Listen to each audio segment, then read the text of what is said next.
युग्मक जनन, गैमेटोजेनेसिस। इसका शाब्दिक अर्थ है युग्मक निर्माण की प्रक्रिया। मनुष्य में प्राथमिक लैंगिक अंग वृषण और अंडाशय होते हैं। पुरुषों में प्राथमिक लैंगिक अंग वृषण होते हैं और स्त्रियों में प्राथमिक लैंगिक अंग जो होते हैं अंडाशय होते हैं।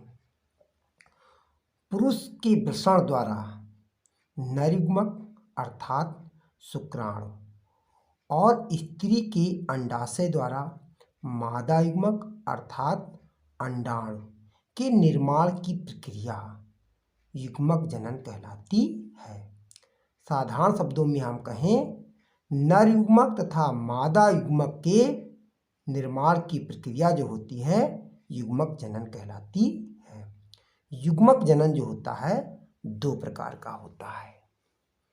पहला या नंबर 1 होता है शुक्र जनन, जिसे हम स्पर्मेटोजेनेसिस कहते हैं, और दूसरा जो होता है अंड जनन, जिसे हम oogenesis कहते हैं।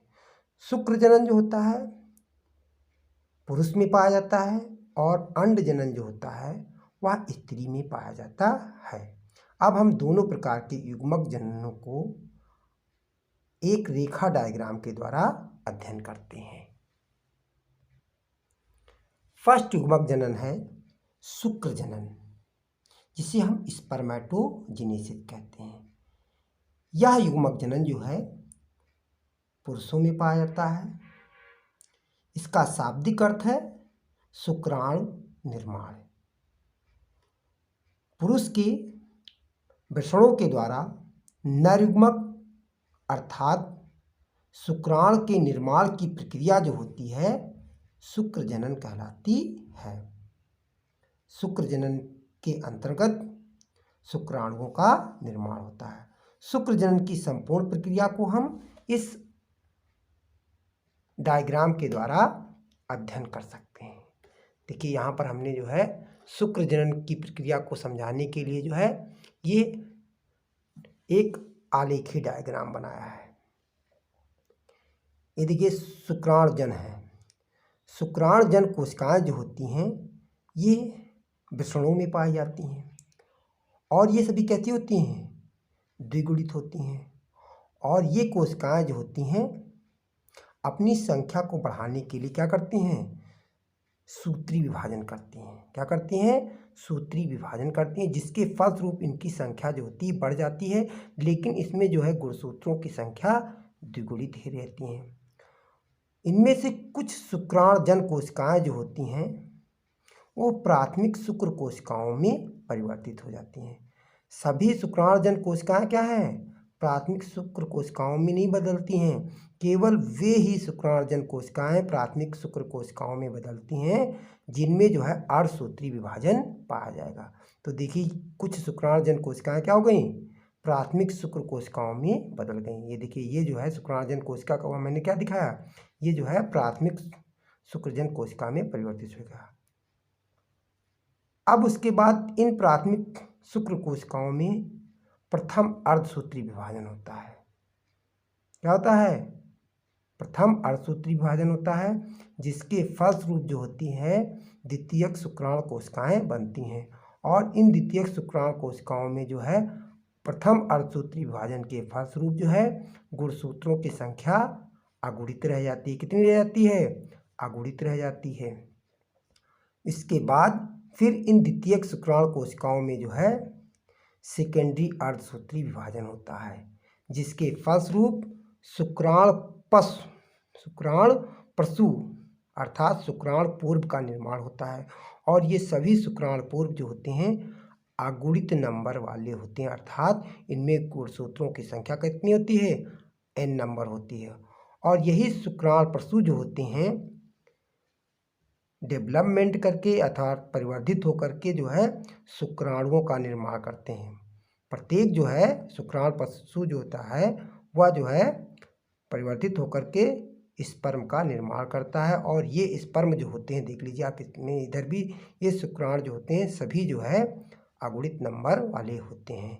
इस प्रकार जो है वृषण में जो है शुक्राणुओं के बनने की प्रक्रिया होती है। आप इस डायग्राम की सहायता से शुक्र जनन की प्रक्रिया का आसानी से अध्ययन कर सकते हैं। तो इसमें जो शुक्राणुजन कोशिकाएं होती हैं वो कैसी होती हैं? द्विगुणित होती हैं। प्राथमिक शुक्र कोशिकाएं कैसी होती हैं? वो भी द्विगुणित होती हैं। और लेकिन द्वितीयक शुक्राणु कोशिकाएं होती हैं वो अगुणित होती हैं। और शुक्राणु पशु जो होते हैं वो भी जो है अगुणित होते हैं। और शुक्राणु भी क्या होते हैं? वो अगुणित ही होते हैं। अगला युग्मक जनन है अंड जनन, जिसे हम oogenesis कहते हैं। तो इसका शाब्दिक अर्थ होता है अंड निर्माण की प्रक्रिया। तो स्त्री में जो है प्राथमिक लैंगिक अंग अंडाशय जो है से एक परिपक्व मादा युग्मक अर्थात अंडाण के निर्माण की जो प्रक्रिया होती है अंड जनन कहलाती है। अंडाशय से जो है अंडाण के निर्माण की प्रक्रिया क्या कहलाती है? अंड जनन कहलाती है। अंड जनन की प्रक्रिया का भी हम जो है एक रेखीय डायग्राम के द्वारा आसानी से अध्ययन कर सकते हैं। ये देखिए, ये जो है हमने यहाँ पर जो है ये जो है अंड जनन की प्रक्रिया को प्रदर्शित करने के लिए एक रेखीय डायग्राम बनाया है। देखिए यहाँ पर जो है अंडाशय में क्या होता है? स्त्री के अंडाशय में जो है अंड जननी कोशिकाएं पाई जाती हैं और ये कितनी होती हैं? द्विगुणित होती हैं। और इनमें जो है सूत्री विभाजन होता है, जिसके फलस्वरूप जो है इनकी संख्या में बढ़ोतरी होती है। और सभी अंडजनी कोशिकाएं कितनी द्विगुणित ही होती हैं। और इनमें से वे अंडजनी कोशिकाएं जिनमें अर्धसूत्री विभाजन पाया जाता है वे प्राथमिक अंडक का कार्य करने लगते हैं। किसका कार्य करने लगते हैं? प्राथमिक अंडक का कार्य। और प्राथमिक अंडक जो होते हैं ये भी द्विगुणित होते हैं। और फिर प्राथमिक अंडक कोशिकाओं में जो है प्रथम अर्धसूत्री विभाजन होता है। प्रथम अर्धसूत्री विभाजन होता है प्राथमिक अंडक को। इसके फलस्वरूप एक छोटी कोशिका बनती है और एक बड़ी कोशिका बनती है। छोटी कोशिका को हम प्रथम ध्रुवीय पिंड बोलते हैं और बड़ी कोशिका को जो है हम द्वितीयक अंडक बोलते हैं। और इसमें जो है अर्धसूत्री विभाजन के फलस्वरूप जो है गुणसूत्रों की संख्या कितनी रह जाती है? अगुणित रह जाती है, n नंबर में रह जाती है। फिर इन द्वितीयक अंडक में जो है सेकेंडरी अर्धसूत्री विभाजन होता है। द्वितीयक अंडक में क्या होता है? सेकेंडरी अर्धसूत्री विभाजन होता है, जिसके फलस्वरूप जो है फिर से एक छोटी कोशिका बनती है और एक बड़ी कोशिका बनती है। और इस छोटी कोशिका को जो है हम द्वितीय ध्रुवपिंड बोलते हैं। क्या बोलते हैं? द्वितीय ध्रुवपिंड बोलते हैं। और बड़ी कोशिका को जो है हम अंडाण बोलते हैं। इसमें भी जो है गुणसूत्रों की संख्या अगुणित रह जाती है। तो इस प्रकार जो है अंडजनी कोशिका से जो है अंडाणुओं का निर्माण था। अंडजनी कोशिकाएं जो होती हैं वो द्विगुणित होती हैं और जो अंडाण या जो ओवम बनते हैं वो अगुणित होते हैं। और इसमें जो है अर्धसूत्री विभाजन के फलस्वरूप जो है प्रथम ध्रुवीय पिंड और द्वितीय ध्रुवीय पिंडों का निर्माण होता है।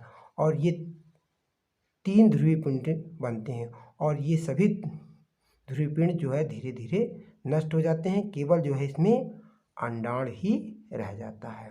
तो इस आलेख के द्वारा आप जो है अंडजनन प्रक्रिया का जो है आसानी से या सरलता से अध्ययन कर सकते हैं। आपको ये वीडियो अच्छा लगा हो तो आप मेरी वीडियो को लाइक करें और मेरे चैनल को सब्सक्राइब करें।